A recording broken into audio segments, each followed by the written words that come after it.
Hi, guys. Welcome to Soundbites. My name is Rob Carson. You are watching and listening to Spoonie.com, Spoonie Radio. Glad to have you here. I am a talk show host. Also, I like to cook. And I guess I would say frustrated chef wannabe, but I really don't think I want to be a chef because I think it would take the enjoyment out of cooking. My wife, Kelly, is here. Hello, Kel. Hi. Welcome to the show. Thanks for having me. I brought you in tonight because I thought it would be kind of interesting to have your take on the first segment of the show, which is about movies featuring food and cooking and movies that celebrate food, right? Foovies. I like that. Like that. Okay. I just made that up. Copyright Cal, 2019. Hello. Foovies. That's foodies. Foovies. High five me. Give me some right there. There you go. Cool. So foovies are cool. And now I had asked you before on the broadcast what your favorite food movie was. And we've seen, God, we've been together for 20 plus years. Your favorite food movie that featured awesome food and entertainment that we both went, damn. Yeah, there's a few. And but one, any that stick in your mind? Because I want to surprise you. So my favorite is Chef. Because every time I watch that, I want to make, I want Jon Favreau to make me a freaking grilled cheese sandwich. Oh, Jon Favreau. And a Cuban sandwich. He's with John Leguizamo. Yes. And he does this marvelous movie about a chef who said, F you to the restaurant industry. And Dustin Hoffman played the restaurant owner who just wanted to produce, the Chateaubriand and all the classic old school. All the faves. And he said, screw ya, I'm out of here. And he started a food truck with his son and John Leguizamo. God, it's so good. Yeah. Don't watch it if you're hungry. He directed it, and I think he co-wrote it. Yep. And then he got this famous chef. I can't remember who it is. This Asian guy who is hold on, let me see if I've got it here. Helps him do all the cooking in the movie. It's really good. It is spectacular. So what I'm going to do here, and I'm surprising you because I've got some movie trailers that we're going to get to, and then we're going to talk about these movies, okay? And I had a top 20 list. I never heard of it from Ranker, and she said, "You know I'm the most important person here." So I said no. She said no. None of these movies matter. Let's go to the top 10. Let's go to the top 10. So we're gonna have some fun. I'm gonna start with 11 actually, because 11. Well, the movie Spinal Tap. It goes to 11. So today we're going to 11. Okay, we're going to 11. And 11. The reason why I do that is because 11 is a complete. Sorry if you're eating turd. It's a terrible movie. It's not about food. It's not entertaining. It is a bad acid trip. Like I would even know what an acid trip is. But it is Charlie and the Chocolate Factory. Awful, terrible, sucky movie. That actually... Not the original one. No, Charlie and the Chocolate... Not Willy Wonka and the Chocolate Factory, which is in the top 10. Shh, don't tell anybody. It's in the top 10. Well, you just said it.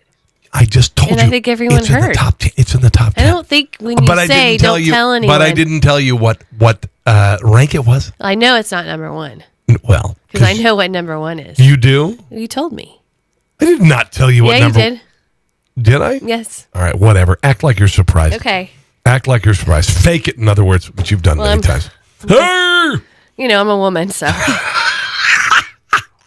So number 11 is Charlie and the Chocolate Factory. How could this be about food? How the hell? What is Ranker thinking? I mean, candy. No. This movie was not about enjoying food. At least with Willy Wonka and the Chocolate Factory, you had the fat guy falling in the chocolate river.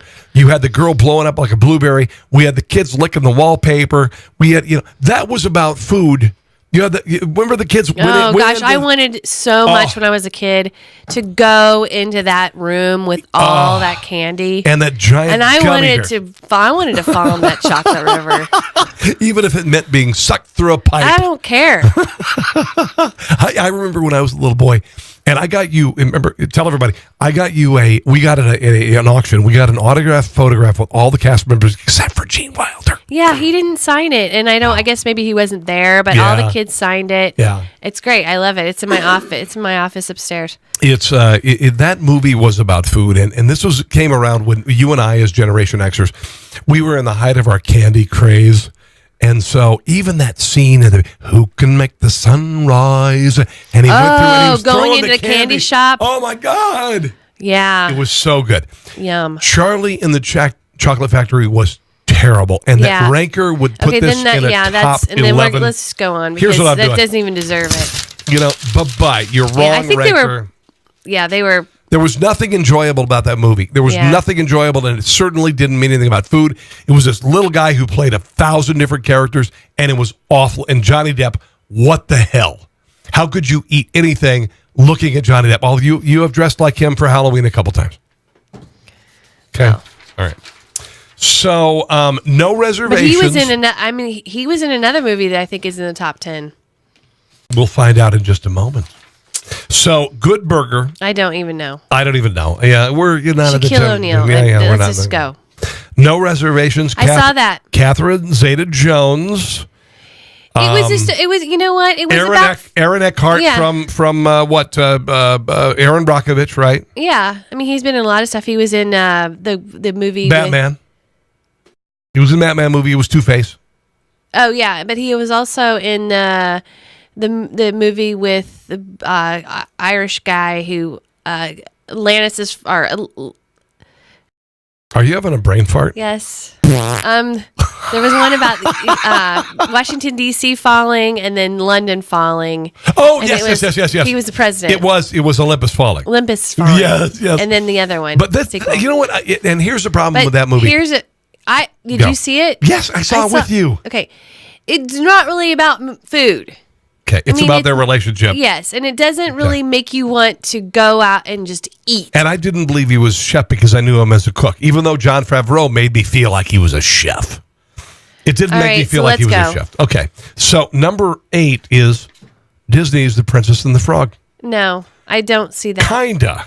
She wants to open her restaurant, but it's not. It was kind of food. It was food. No, not really. I don't know if it was top 10. I don't know if it was top 10. I mean, unless you want to eat frog legs. I never wanted that because she was a frog. Whatever. It's. But it was about beignets. It was about New Orleans. No. It was about New Orleans cooking. Come on. You're not giving it the credit. You need to watch it again. It is more about food. I've watched it a million times. And have you been to the beignet place in New Orleans? I have. What is the beignet place? I can't remember the name of it. It's the beignet place. It might be called the beignet place. No, it's where they also go there in Chef as well. Okay, they go there in Chef as well. All right. So anyway, let's go to number 5 on the list. Number 5 on the list, Julie and Julia. Yes. Tell me about that movie. Well, so Avery, our daughter, and I watch it all the time, and oh my gosh, it's like saliva, especially when she does the bruschetta. It just makes all those big pieces of bread, and toasted even though bread or baked bread. Bruschetta is easy to make. And those big tomatoes. She did it. Yummy. The way she did it. But that's not even in the cookbook. That's just like before she started.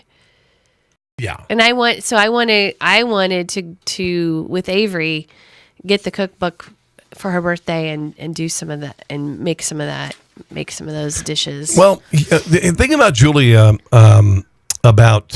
Julia Child, her stuff was from a simpler time. Last week I had on my show a woman who's written a cookbook and a book about the food on the Titanic. And you tasted the salmon mousse that I made, and it was simple. It was not infused with stuff. No, but it was simple, but it took you a long time. You told me how long it took you, and the mousse you've made me before, the salmon mousse, doesn't take you even half that long, and I think yours is better. Well, but it was a simpler time. The tools in the kitchen were simpler. You didn't have infusions like people putting frickin' liquid nitrogen and crap in their food. I hate this overcomplication of food and these little bites. And listen, I get it because we had a good friend named Jean Roberto Cabal in Cincinnati, a brilliant 5-star Michelin chef. And he did small bites, but they were brilliant. But I don't think he was 5-star, but yes, he was. He worked at what is it? Le Maison, whatever it was 5-star restaurant. It wasn't Michelin though. Yes, it was. You were wrong. Okay. Jean-Robert Cavell was there at that restaurant that was a 5-star Michelin restaurant forever. Now it's out of business because apparently there were some rats there cooking. They did all the cooking, and he didn't know anything about cooking, and there was a rat. Oh, did I just give a hint as to what one of the top movies in the top 10 was? All right, let's go. Come on. Okay, let's move on. This is taking way too long. No, it's not. I have a 25-minute segment. Shush. Well, you haven't done any trailers yet. Shush. I'm getting to the trailers. Okay. Oh, you just let me do a radio show. Okay, go.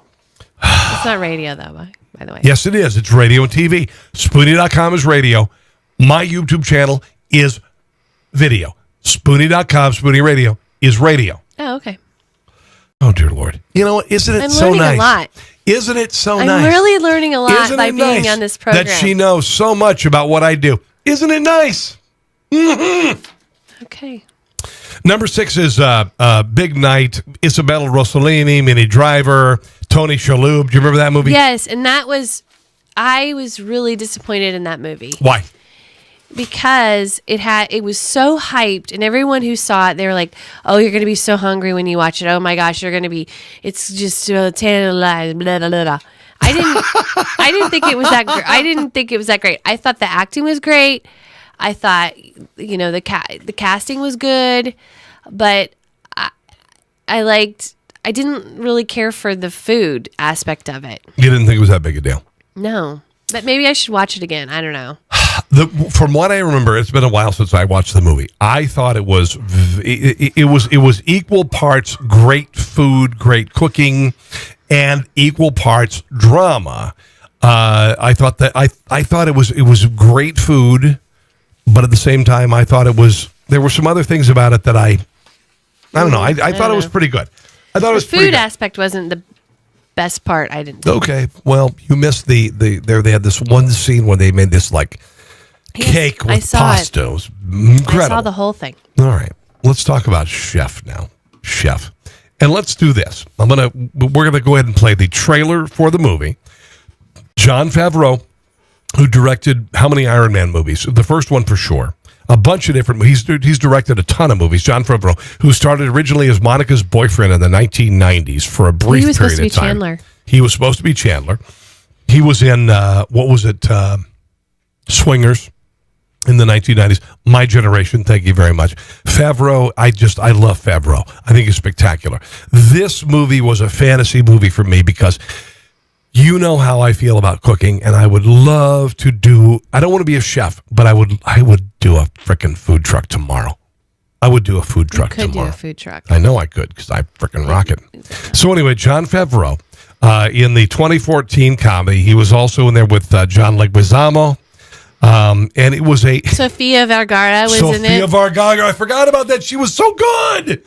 Sofia Vergara. Well, she doesn't have to do anything. No, just sit there and look unbelievably good. Here is the trailer for the movie. Here it comes. I'm going to go ahead and hold on. I got to play it here real quick. It's not wanting to play. Here it is. The music's good too. Hello. What's this madness, huh? That's carne asada. Check it out. Carne asada. Chef Big Dog up all night cooking. Shut up and taste this. A mousse douche. Come here, guy. A mousse douche. Like it? Yeah. We're going to cook like this.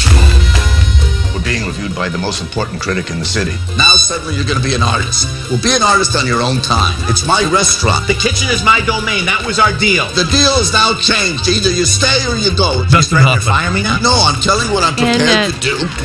If you don't cook my menu. What's her face? It's up. The review's out. His dramatic weight gain can only be explained by the fact that he must be eating all the food sent back to the kitchen. You don't like what they wrote about you? I don't like it either. Who cares? I do, because I could have done better. I should have cooked food that I was gonna cook. There are chefs that cook food that they believe in, and people will try because they're open to a new experience and will end up liking it. Hey, what are you doing? Don't do it. What are you writing? Chef, that's not a good idea. Just listen. I won't send it until we all say it's okay. Why don't you come by again tonight? I got a whole new menu just for you, asshole. Oh, no, That's man. not good. Give me the phone. Give me the phone. Don't do it. It's out there now, What bro. happens? Why would you do You that? can't take that back.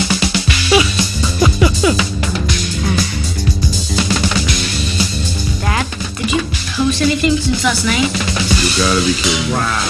You realize how many people have read this? You're trending, bro. You're never going to be happy cooking for someone else. Food truck's a great idea. We're talking about a white-on-white 88 Chevy Grumman food truck. It's a blank canvas for your dreams. I'm gonna have him pull it around. Thank you. Robert Downey Jr. Until you see it. So what are you gonna do? You're gonna laugh. Tony, Carl's got a taco truck. For real? I was so jealous when I heard your voice. I was like, that's what I want to do. Cubano.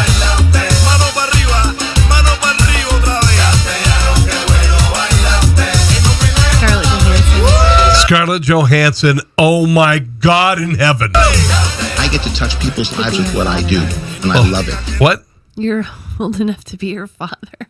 Yeah. I'd be a different mind. And I want to share this with you. Shut up. What are you doing? You never complain when I use that line on you. Huevos, man. It's too humid down here. All right, anyway. That's the thing that I like about that movie is it not only makes you passionate about food, but he's rejecting this restaurant culture and he's saying, F you, which I've kind of done to radio. I haven't paid off like this, unfortunately. But it and then also the music and it's sexy. It's cool. Mm-hmm. You know what I mean? Jon Favreau, you don't think is sexy, but what he did is kind of sexy. Yeah. Oh, it's I mean, such a good movie. You have superstars in any industry. Look at what's his face from Rolling Stones, who's like 78 years old. Mick Jagger, who is like this dried up old piece of leather. And he's sexy. He's got a 2-year-old freaking son. I know. From this woman who is like in her 30s. I mean, he's ugly as sin, but he is sexy because of what he does. He's freaking Mick freaking Jagger is what he is. And that's it. Enough said. And, you have these chefs, who are artists. You have, I mean, it's all relative, and it's all how it comes across. And so what are you saying on this movie? 1 to 10. Chef? Come on, Kel. Oh, it was an 8. That's all? Of that any movie's movie. a 10. Well, 10 cooking movie, but any movie 8, I would say. I think you're wrong. It's one of my favorite movies ever because he's living my fantasy. Well, yeah. He's living my fantasy.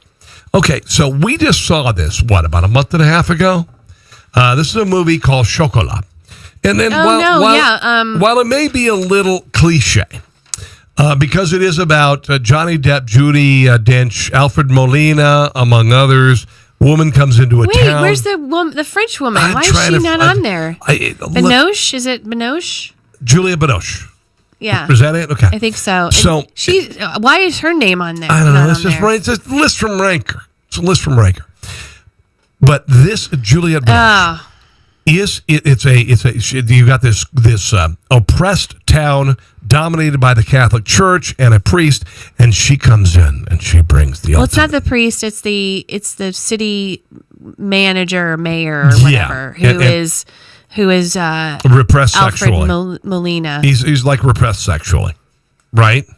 He's just repressed. So she comes in and not she's really. delightfully. But it's a metaphor for it, Cal. It's a metaphor for sex. It's a metaphor for it. It's a metaphor for it. So she comes in to create this delightful little chocolatier into this town. And you've heard this before. The town has been, it's like Dirty Dan, or it's not, it's like Kevin Bacon. Oh, Footloose. It's like Footloose, but a chocolate version of Footloose. Yes.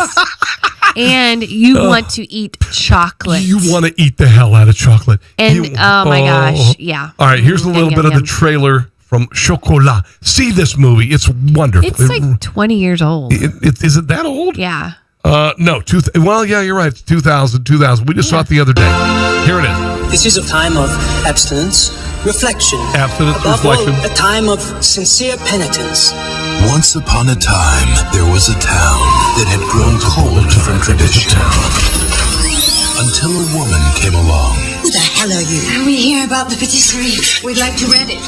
And the apartment above. And found a way to warm it up. I heard she was some kind of radical. I heard she's an atheist. What's that? Don't know. Opening a chocolaterie just in time for Lent. Oh, yes, it does. Just in time for Lent. That's another thing. Because on Lent, you give up chocolate. No. You give up sweets. Yes. You know, Lent is so wrong right now.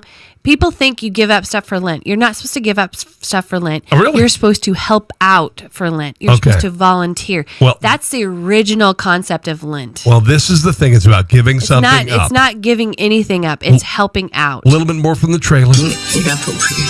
Chili pepper and hot chocolate. It'll give you a lift. Tastes like Chili pepper and hot chocolate. What is this you are feeding us? something I had when I was a girl. For your husband. That's why it's called hot from chocolate. Guatemala.